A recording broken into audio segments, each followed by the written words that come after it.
It's true. I am a Hulk. And I'm guessing you're not going to be able to focus on this fun lawyer show until you know all about that, so let me get you up to speed. There was a lot of intrigue when She-Hulk Attorney-at-Law got announced. Attorney Jennifer Walters of Law... After all, Jennifer Walters is the leader of the A-Force, the all-female Avengers team. We may not be in A-Force territory just yet, but She-Hulk proved that with a sitcom format, some serious swings, and a whole lot of cameos and fourth wall breaks, the world is Jen's oyster. So now I'm gonna go win this case. Lawyer show. She is provoked into a rampage that has landed her in prison, and now she is seen only for the raging spirit that dwells within her. I get it. I just want to make sure that you don't think this is one of those cameo every week type of shows. It's not. Just remember whose show this actually is. The trio of director Kat Coiro, head writer Jessica Gao, and star Tatiana Maslany isn't the only reason She-Hulk Attorney-at-Law succeeds, but they do deserve the lion's share of the credit between them.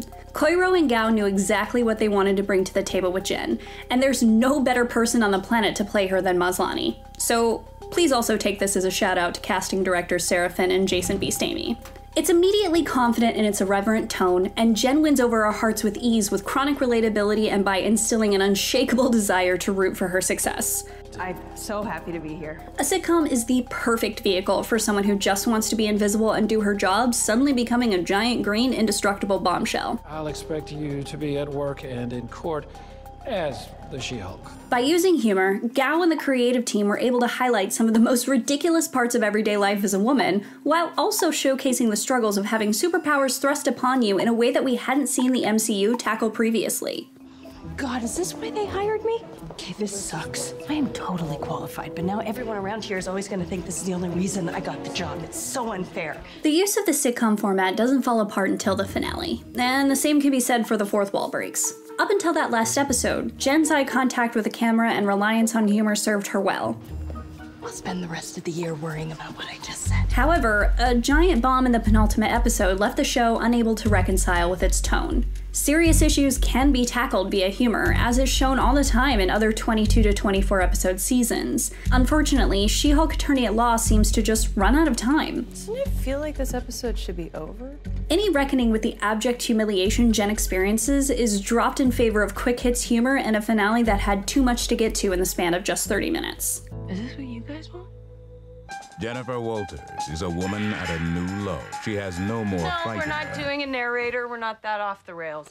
She-Hulk Attorney-at-Law's finale may not be the best episode of the bunch, but it's not enough to drag down the overall success of the show. Fans worried that the series wouldn't have any value to the overall MCU canon were proved wrong time and time again, not just with major involvement from characters like Wong, Hulk, and Daredevil, but with character introductions that have huge implications to the future of the franchise. I have someone here that I'd like you all to meet.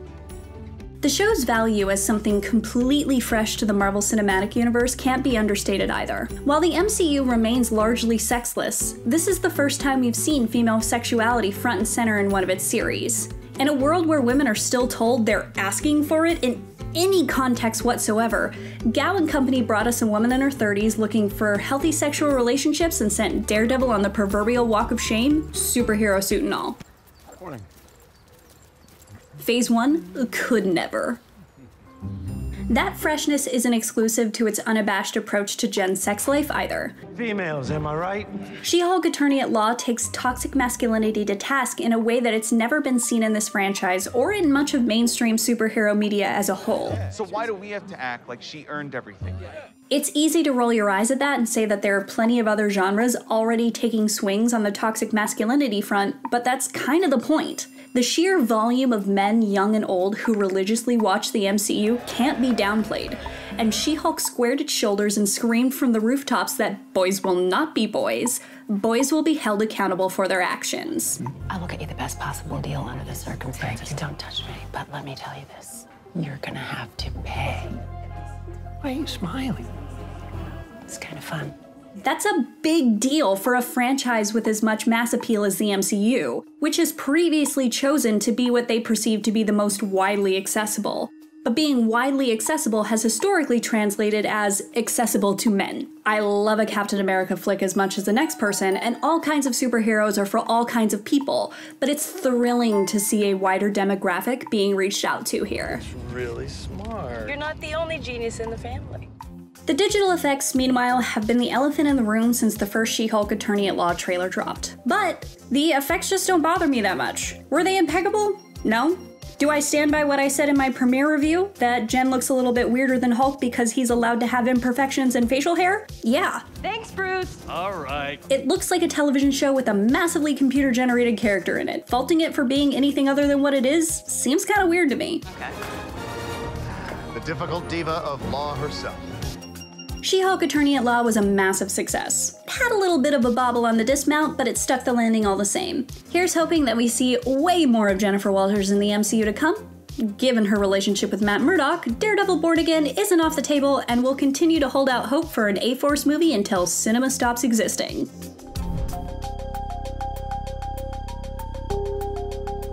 I'm ready to give my closing argument now. It's hard to bring something truly fresh to the table over a decade into a franchise, but She-Hulk Attorney-at-Law does just that by playing in the sitcom sandbox, introducing female sexuality into the MCU, Unprecedented, for sure. and bringing major new players into the franchise. I'm here. And yeah, the Daredevil Walk of Shame wasn't bad either. Morning. For more She-Hulk, check out the tragic story behind the She-Hulk finale and the 3 ways the MCU Daredevil is different from the Netflix version. And for everything else, stick with IGN. How did you come up with the name She-Hulk? Oh, funny story. I didn't. Some random guy on the news came up with it after thinking about it for like 2 seconds, but it stuck. Great. We have to take a break. When we come back, She-Hulk shares her diet and exercise secrets. I'm sorry, what?